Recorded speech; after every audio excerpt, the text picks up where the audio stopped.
Classic radio from MBN. Ranger Bill! It's the Sugar Creek Gang. Fables of Faith. Radio drama, a hallmark of Moody Broadcasting for over 60 years. Join us now as we take you back to another classic in MBN radio history.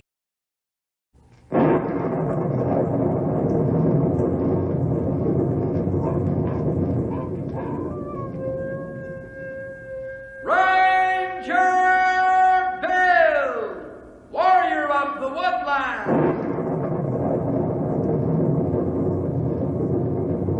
Ranger Bill, warrior of the woodland, struggling against extreme odds, traveling dangerous trails, fighting the many enemies of nature. This is the job of the guardian of the forest, Ranger Bill. Pouring rain, freezing cold, blistering heat, snow, floods, bears, rattlesnakes, mountain lions.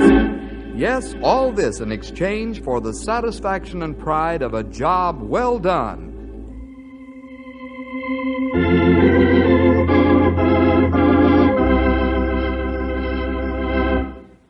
Every year at this time, Bill goes to the State University to lecture.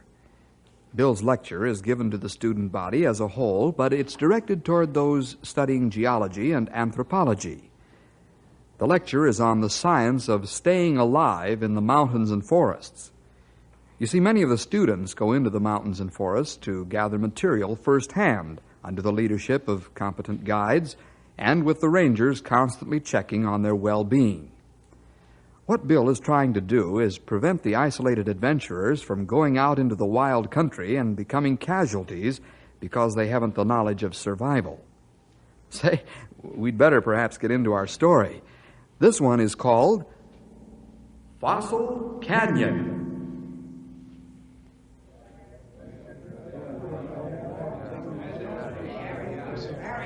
We're ready to begin the second hour of your lecture, Bill. That's fine, Dean Sands. How's your voice holding out? Well, as long as this pitcher of water holds out, I'll be able to keep my windmill running all right. Who ever heard of a windmill run with water? Yeah, you're looking at one, sir. I hardly think that. But I'm enjoying your sense of humor. I never tire of hearing you talk about survival in the outdoors. I'll never forget your first lecture 3 years ago. My, little did I realize how much knowledge and experience a man must have to stay alive when meeting nature face to face. But, well, we're not here to listen to me. I'll make a few introductory remarks and turn the rostrum over to you. That'll be fine with me. Perhaps they have some questions first. Attention, please. Thank you. Mr. Jefferson suggested that you may have some questions before he begins the second half of the lecture. If you have, then you can ask them now. Yeah, I have a question, Dean Sands. I'll yield the rostrum to Mr. Jefferson, Bob. Then he can answer you direct. Bill, if you please. Thank you, Dean. Now, Bob, fire your question. Your first hour lecture was interesting, but I object to the inference you made that we're not able to take care of ourselves. Are you making that inference, Mr. Jefferson? Yes, Bob, I am. Mr. Jefferson, I think you're underestimating our ability. We're adults. It's been my experience that college students are the hardest to convince that they should keep out of the wild country. Also, it's a statistical fact that college students are highest on the casualty list. And I might add, on the mortality list. I can't swallow that, Mr. Jefferson. Why should we be the highest on the casualty list? Because you let your zest for scientific data run away with your common sense. You wander into places that even experienced guides and rangers avoid, if at all possible. You mean to tell me that I couldn't go out into the boondocks and survive? You've hit the nail right on the head, Bob. Let me illustrate what I'm talking about. Perhaps a true story will convince you. Oh, it'll have to be a good one to convince me that I or any student couldn't go out into the wild country and come back alive. I'm sure you'll be convinced, Bob. Members of the faculty and student body, the story I'm about to tell you is true. It illustrates to perfection what I've been telling you. Dean Sands remembers this tragic story very well, even though it happened several years ago. Virgil Adams and Stanley Grimshaw, both State University students, decided to go into Fossil Canyon. Virgil and Stanley didn't know that it's 115 degrees at the bottom of Fossil Canyon, and there were a lot of other things they didn't know about that death trap. I'd sure like to find a good fossil down here, Stan. So would I. They've been found here before, only last year, as a matter of fact. Yeah? Well, Professor Glomkin would give us a good boost toward our degree if we made a real find. I'll say you would, Verge. Yeah. I'm going to make as good a collection of all the fossils I can find, even if we don't stumble onto the big one. So am I. I'd rather find a good specimen prehistoric age.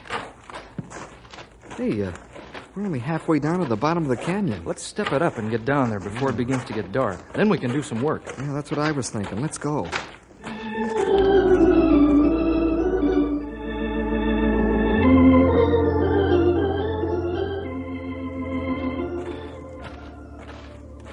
What's the matter, Stan? Guess it's heat, Verge. I didn't think it was this hot down here. I didn't either. I'm beginning to feel the heat myself. Look at my shirt. It's wringing wet. Let's stop and rest a while. Yeah, sure. I could use a rest, too. Boy, there isn't a breath of air moving down here at all. You said it. We've still got another third of the way to go.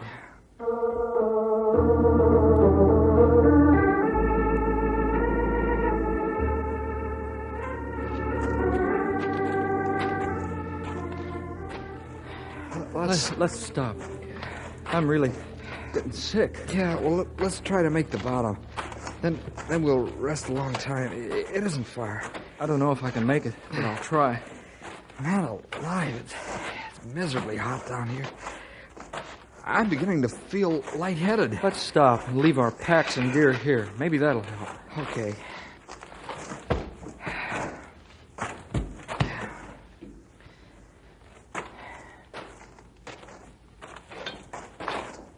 Feel any better, Stan? No. You? No. Hey, Stan, let's try to cross the canyon and get in the shade. This sun is terrific. Go ahead. I'll follow you if I can.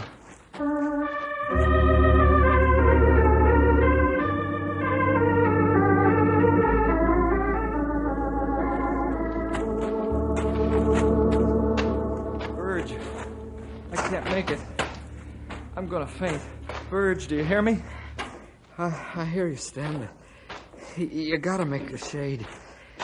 I can't help you because I can hardly stand on my feet myself. I can't see you, Verge. Verge, I can't make it. Help me. Don't leave me out here in the heat and sun. Oh. Hey, Stan, try to get up. You hear me? I'll try to help you. Where are you, Stan? Stan, I can't see you. Water. I gotta get water.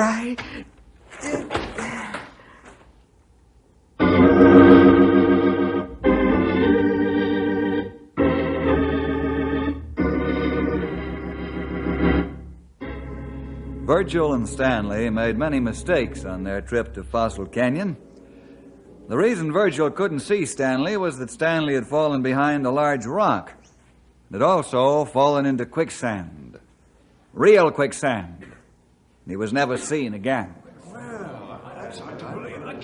Bill, will you point out the mistakes the two young men made? I'll be glad to, Dean Sands.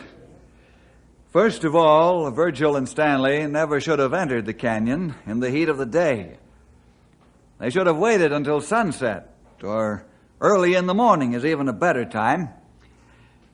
Dean, I think continuing the story will drive home the mistakes more strongly than if I were to talk on them now.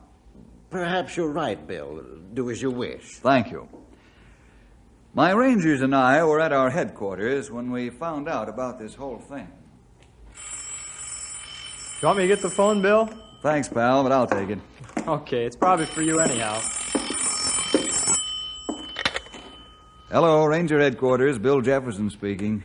Mr. Jefferson, this is Dean Sands over at State University. Oh, yes, Dean. How are you? Physically, I'm fine, Mr. Jefferson.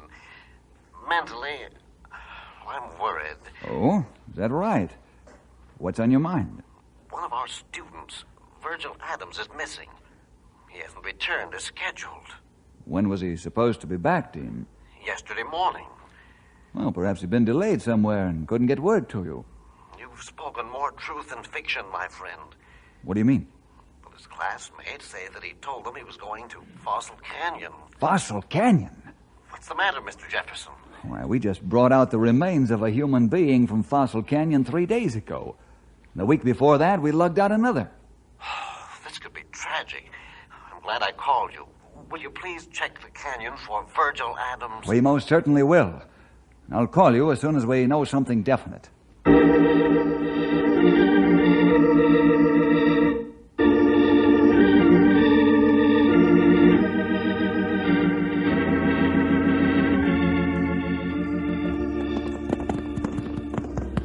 Bill, you got an angry look on your face. I get scared when you get that gleam in your eye like you've got now. I am angry, pal. I'm going to get a letter off to Colonel Anders when we get back. A good, strong letter. Will it be about Fossil Canyon? Yeah. Something's got to be done about that place. What, I don't know. Stumpy, how many times have you been down there? Well, not any more than I have to, Sonny. The only time I go into that miserable hole is to bring out greenhorn tenderfeet lashed to the back of a horse. No man in his right mind would go in there.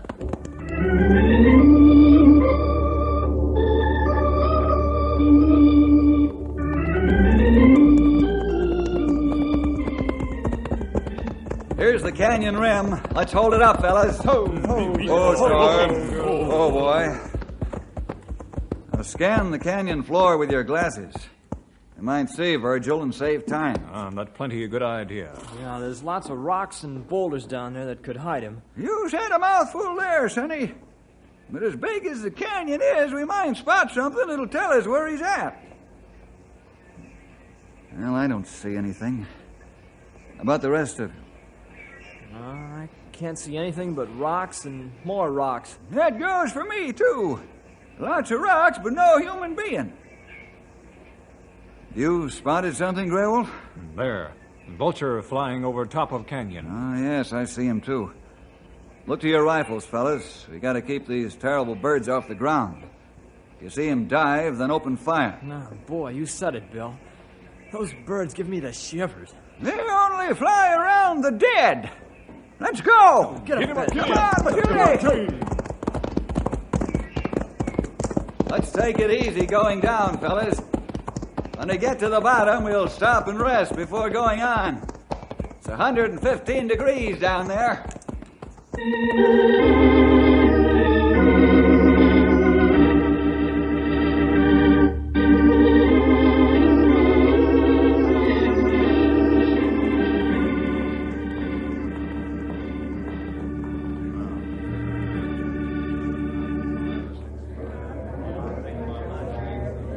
Bill, will you tell the student body what preparations you made before going down into that natural oven? Gladly, Dean Sands. First of all, each man had 4 canteens of water, 2 for himself and 2 for his horse. If needed, a third one could also be used for his horse. The horse is doing all the work and needs the water. If the horse collapses, the man's in a bad way. We keep a close watch on the animals to be sure they perspire freely. That's a healthy condition and means that their bodies are cooling. On the trip into the canyon, we stopped frequently and rested the horses. Also, each man swabbed his animal's mouth to keep it moist. We kept our sun helmets pulled down, our sunglasses on, and our shirts buttoned up to the neck to keep the sun's rays off our bodies, especially the backs of our necks. After about 2 hours, we reached the bottom of the canyon.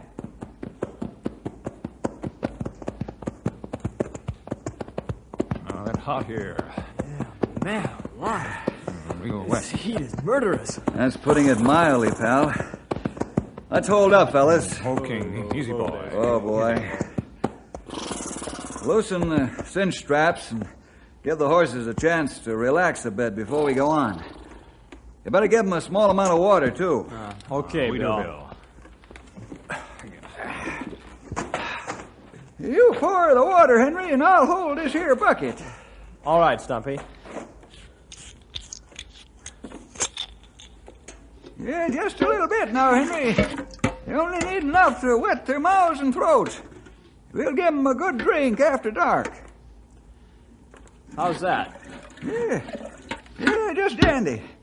I'll give them each a mouthful, then we can go on. Bill, I not see any signs of man here yet. I know. I've been looking around, too. Actually, we're not sure Virgil's down here. The dean said it's only supposition. But we'll have to look thoroughly anyhow. Not right. All right, let's get ready to ride, fellas. Henry and I'll take the west end of the canyon, and you two take the east end. Give a yodel if you find anything. We do. All right, we'll Sonny. get right at it.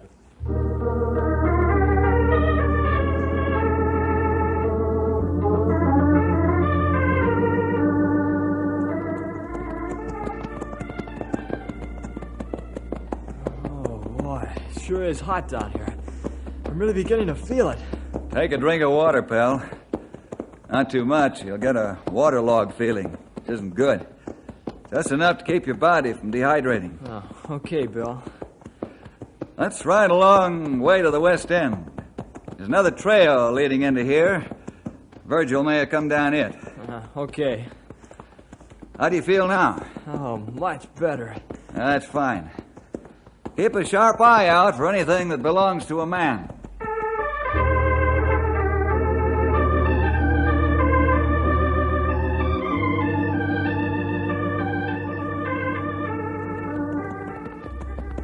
We find nothing, old-timer. I'm glad for that. Yeah, me too, young feller. It's so hot down here that I could fry an egg on my saddle horn. If Bill and Henry don't find anything, that means this Virgil feller ain't down here. That make me happy. Hello! Stumpy! Grey Wolf! Hello! We found him! Okay, Bill. We hear you.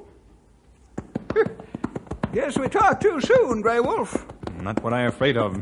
We better ride and join Bill and Henry.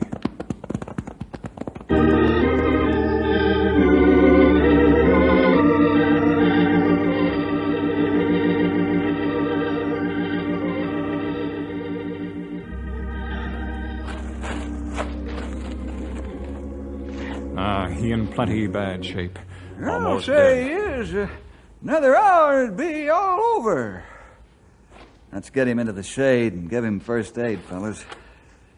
Henry, get a canteen and the first aid kit off a storm, will you? Yeah, sure, Bill. Right away. All right, let's lift him together, fellas. Carry him over in the shade. Okay, Bill. I ready. Say when. You all set, Stumpy? You sure am. On the count of 3. Okay, 1, 2... Help, Bill! I'm stuck in quicksand! Quicksand? Let's go, fellas. Help! Help! Quicksand! Help, fellas! Fellas! Help! Henry, don't move. Right. You'll go down faster. Grey Wolf, Stumpy, hold my feet. I'm going to stretch myself out and grab him. Okay, make it fast, Bill. Not real quicksand. Hurry, Bill! Keep your arms up so I can grab him, Henry. He sink plenty quick. I'll start to sink myself soon. When I grab Henry's hands, you fellas pull away.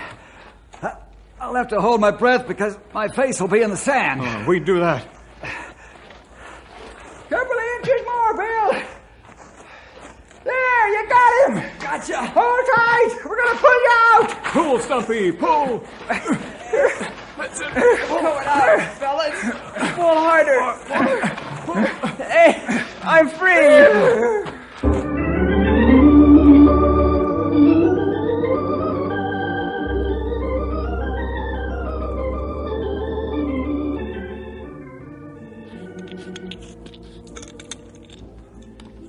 How your face feel now, Bill? You have it plenty far into quicksand. Feels okay, Grey Wolf. Thought my lungs would burst before Henry hollered he was free. Yeah, it was quite a scare, all right. How'd you get into that there sinkhole, young feller? Oh, I suddenly got awfully lightheaded. Must have staggered into it. Boy, that was close. That's real quicksand. Well, thank the Lord that you're safe. I know somebody that wasn't as fortunate as Henry was. What are you talking about?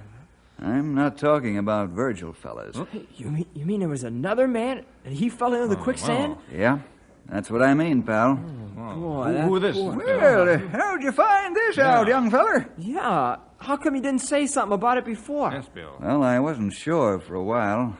Both men wear the same size shoes. I thought that Virgil might have been doubling back on his own trail because he was delirious from the heat.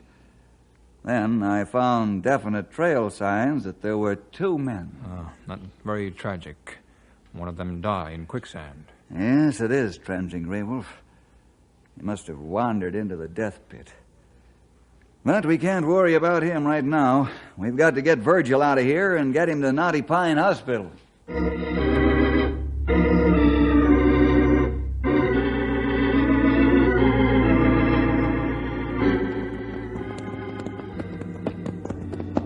Boy, am I glad to get out of Fossil Canyon. That place gives me the creeps. It even smells like death. Yeah, you can say that again, youngster. That there hole in the ground reminds me of an open grave. Hold it up here, fellas. Whoa, Storm. Oh, Matilda! Henry, unpack the radio. I'll help Grey Wolf and Stumpy lift Virgil off his storm. You not take Virgil out by horseback, Bill? No, Grey Wolf. I'm afraid the long ride might do him in. I'll have him picked up by helicopter.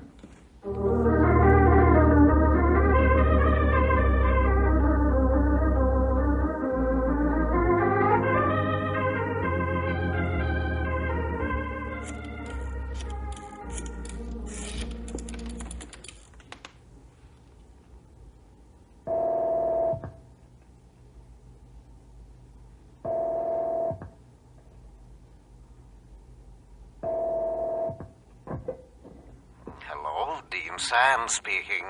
Dean, this is Bill Jefferson. Yes, Mr. Jefferson. Have you found him? Yes. He's in Knotty Pine Hospital right now. We flew him back by helicopter. The doctor says we got to him just in time. Oh, thank the Lord for that. Are you going to be at your office for an hour, Dean? Well, I was going home, but I can wait for you. Will you, please? It's extremely important. While you're waiting for us, will you find out if anybody else went to Fossil Canyon with Virgil? I certainly will. I'll see you in an hour. Right. Goodbye. Let's pile into the car, fellas. We're going to college.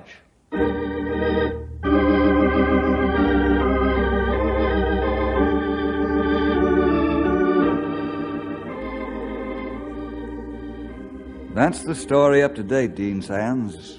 Gruesome as it is. Oh, it's terrible. Why can't these young men learn by other people's experiences?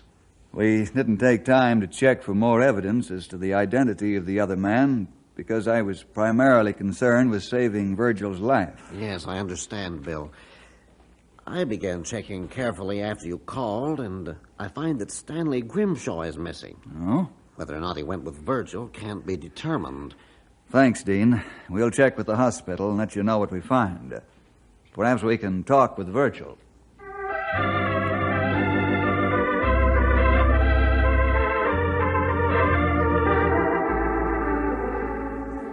I'd like to talk with Virgil, Doctor. I'm sorry, Bill. I can't allow it. But I thought you said we got to Virgil just in time. I'm sorry I made a misleading statement, Bill. What I meant was that life was just about gone, and you found him before it was too late. He's suffering from shock, exposure, heat exhaustion, and sunstroke. I'm sorry, but you can't talk to him. Well, this is extremely important, Doctor. We're sure that another man lost his life in the canyon, but we don't know who this man is. I'd like to help you, Bill, but I've got to think of my patient first. Perhaps in a day or so you can question him. Okay, Doc. I know you would if you thought it was all right. Let's go out and talk to the students, fellas.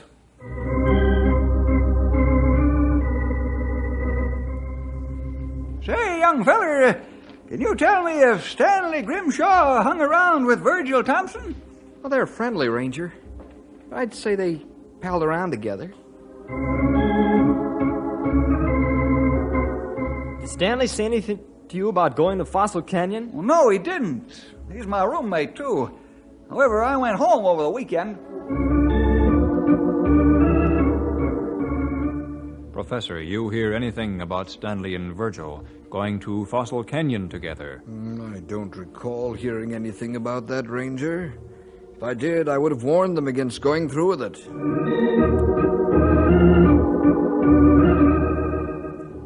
We're up a tree, Bill. Nobody knows a thing about those two. What now? Well, let's go back to the hospital, Henry. Perhaps we can talk to Virgil now. I'm sorry, Bill. Virgil's not responding the way he should. I'm afraid it'll be 3 days before he's out of the woods. Okay, Doc. But we can't wait 3 days. Fellas, let's saddle up and go out to the canyon and do our own sleuthing.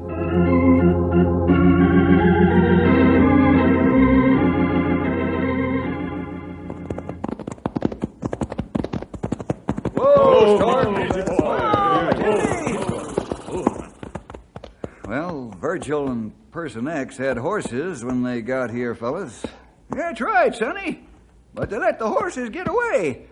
Those two fellers are real tenderfeet. 2 men get off horses and walk down into canyon. Yeah, I wonder why they did that. They should have ridden down into the canyon. Well, perhaps they weren't experienced enough to handle the horses on a steep downgrade.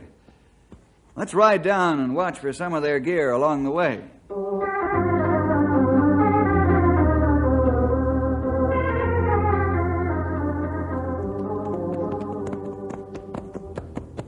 There's plenty of trail sign along here. Shouldn't be hard to find some of the gear. You plenty right, Stumpy. Hey, look up ahead there. There's some gear alongside the trail. Come on, Bill. Come on, Matilda. Come on, boy. Whoa, Matilda. Oh, boy. I'll take this pack. Stumpy, you take the other. Henry, Grey Wolf, look through the other gear. Okay, we'll look through this. Hey, hold it. I found something, I think. Yeah, what is it, Bill? Here's a notebook with a name in it. Stanley Grimshaw.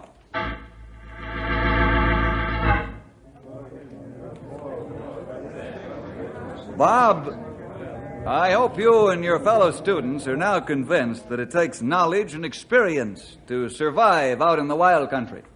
You're right, Mr. Jefferson. I'm thoroughly convinced. I'm glad to hear that I've driven my point home. That's the sole purpose of this lecture. If I can save your lives by talking to you, then my time is well spent. One more question, please. Go right ahead, Bob. How'd you close off the canyon? Well, we've put up a fence and a gate around both entrances to the canyon. On each gate is a sign. It reads, "Keep out of Fossil Canyon, unless you want to become a fossil yourself."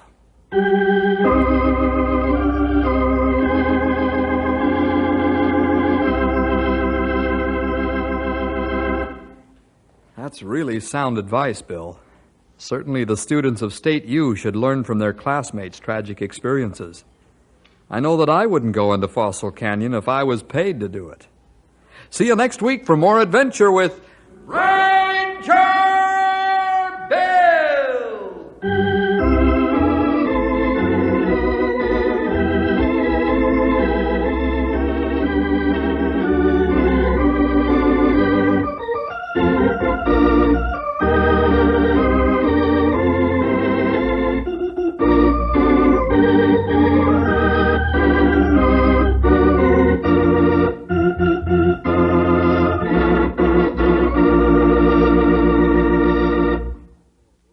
Hi there, boys and girls. This is Ranger Bill back again for just a third of a minute with an extra word of thanks to you for joining us today. Hope you'll team up with the Rangers every week at this time when your local station gives us this chance to get together. See you then.